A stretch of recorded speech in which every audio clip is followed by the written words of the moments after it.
Welcome back to Footballology. So today I want to bring you guys a video. Let's call it the forgotten transactions of the 2019 season.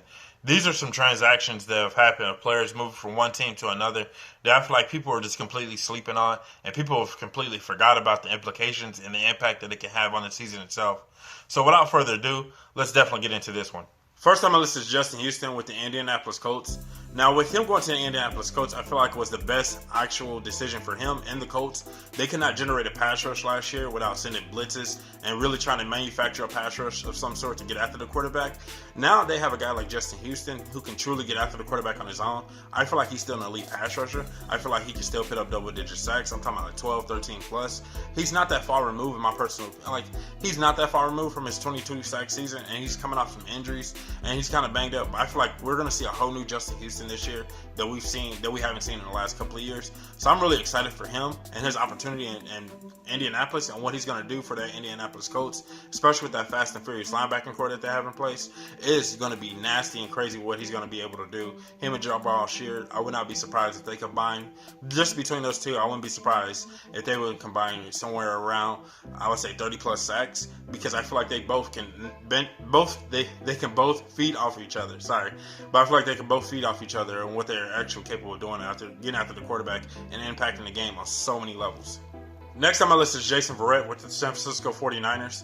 Now I'm really excited for Jason Verrett, his opportunity to really bring so much more to the table, especially for that 49ers defense. I love the pass rush that they build up front.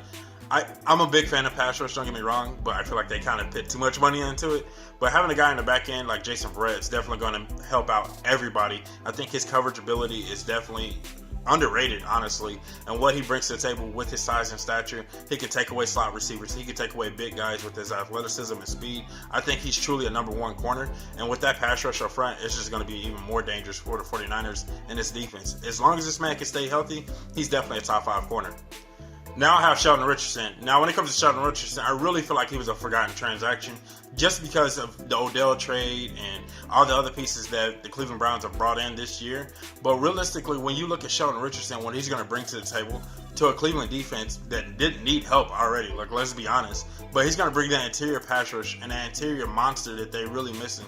And the one thing about Sheldon Richardson I've noticed over time, his game is so underrated because of his athleticism. The dude is really big. He should not be moving and running and jumping like he does, but he does it so well and so fluid. And I think that athleticism that he's going to bring to the middle of that round's defense is just going to be next level. They're not going to be ready for it. You already have Myles Garrett on one side, and then they brought in Olivia Vernon in a trade, and now you got Sheldon Richardson in the middle. And then I forget the other defense tackle. I really do, and forgive me for that. But with that, all those pieces up front, just that defensive front line alone, and Sheldon Richardson being, I personally feel like being the big key focal point on all that, you can't single this man up. I remember one year when he was with the Jets, him and Muhammad Wilkerson and Damon Harrison, they literally, like the Denver Broncos, could not stop those 3 men. And all 3 of those men were just killing the quarterback just off those 3 guys. So you can't single Sheldon Richardson as much as you want and as much as you thought about it. So now you got to double him, but if you double him, you single Myles Garrett. It's going to be crazy. And then that interior pass rush, I wouldn't be surprised if this man pushed somewhere around 9 to 10 sacks this year from that position. It's going to be really exciting to watch him play for the Cleveland Browns and that Cleveland Brown defense in general. But I just feel like Sheldon Richardson is definitely a forgotten transaction. The last forgotten transaction on my list is Nick Foles for the Jacksonville Jaguars. Now this piece has so much impact. It has such a huge impact on the season itself, the season for everybody. Now, Nick Foles has beat the New England Patriots. We know that. I'm not saying Nick Foles is the reason why the Patriots lost that Super Bowl, but I'm just saying, though, Nick Foles was there, and he was definitely the quarterback, and he definitely threw a lot of good passes, a lot of solid passes at that. So now you have Nick Foles on a Jacksonville team that I feel like last year the defense just kind of lost their swag, and it wasn't any due to them not trying anymore.